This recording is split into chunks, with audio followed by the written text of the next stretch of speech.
Welcome into Dolphins Today. Breaking news this morning, a bit of a surprise development.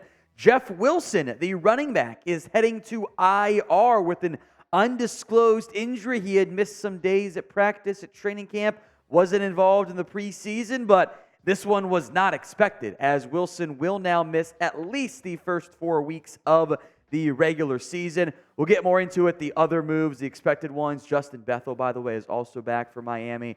But this one was kind of unexpected. And now it makes sense as to why the Dolphins are initially carried an extra back in Chris Brooks, because Wilson's going to IR.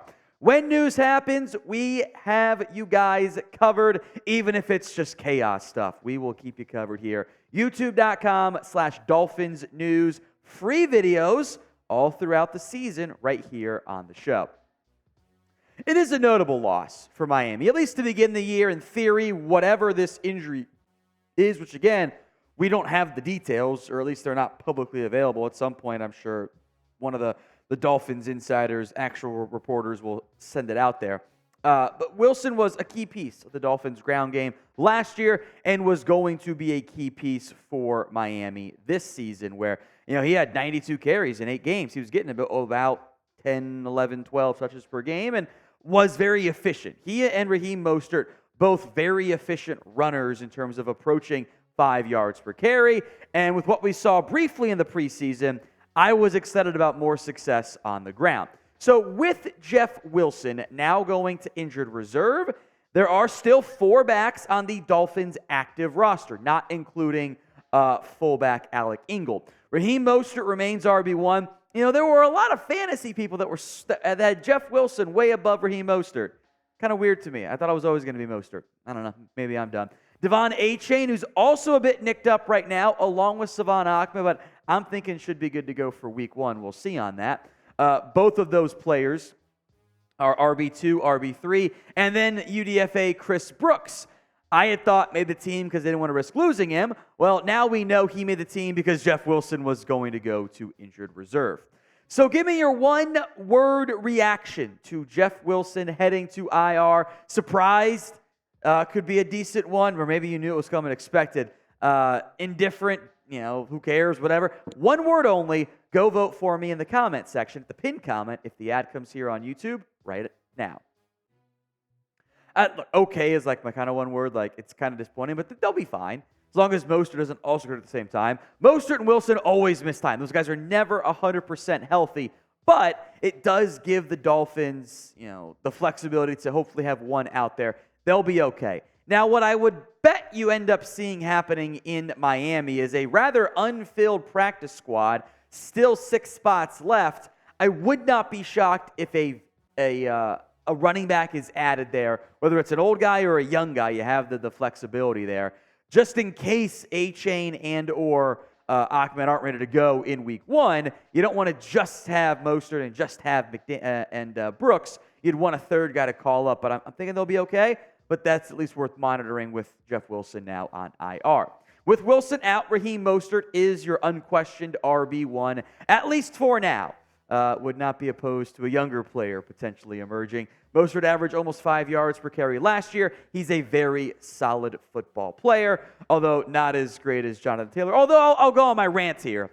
The Colts asking for Jalen Waddle in exchange for Jonathan Taylor is a joke. Also probably shows why it was never that close, because the Colts had unrealistic demands for a running back that they don't want to pay right now. Weird. If Achane can get back to 100%, again, he was nicked up shoulder injury in the preseason. There is now a chance for him to get a bigger role right away, where he was kind of in line to be RB3, maybe some heavy pass catching down work. He could be flat out RB2.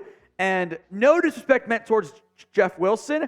I think the ideal outcome here for Miami is that Achane looks so freaking good, they have to play him. That he's too good to not be out there on the field.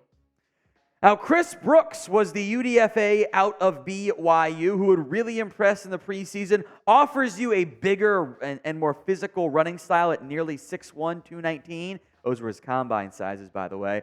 Was really effective in the preseason, by the way, which I thought was pretty impactful. And I thought they put him on the rush, didn't want to risk losing him.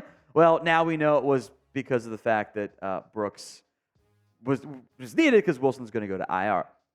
Grade the Dolphins running back room for me, A, B, C, D, or F. By the way, we are filming this in the middle of the Mike McDaniel press conference. He just announced that Jeff Wilson has a midsection and finger injury.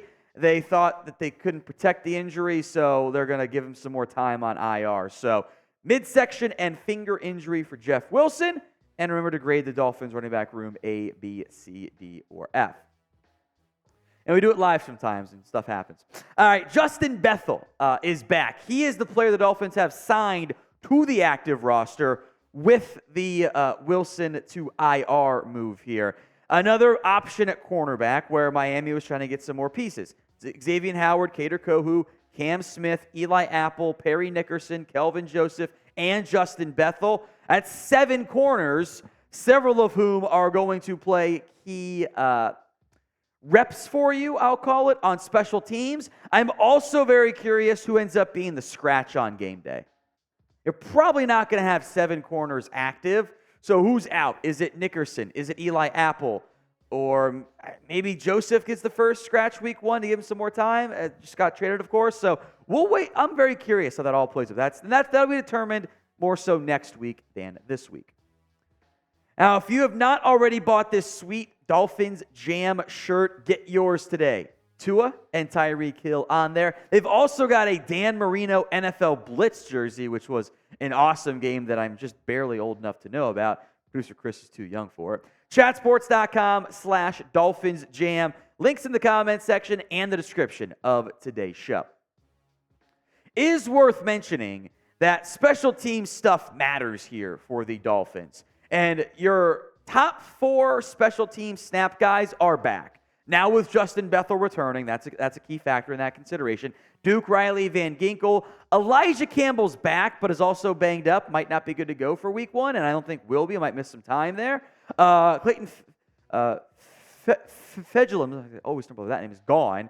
Those could be Kelvin Joseph snaps potentially. So that's going to kind of be the key angle with where things sit for Miami when it comes to special teams. Bethel will once again play a big-time role. What is your concern level over the Miami Dolphins injuries? Scale it for me from 1 to 10. 1 on the low end, 10 on the high end.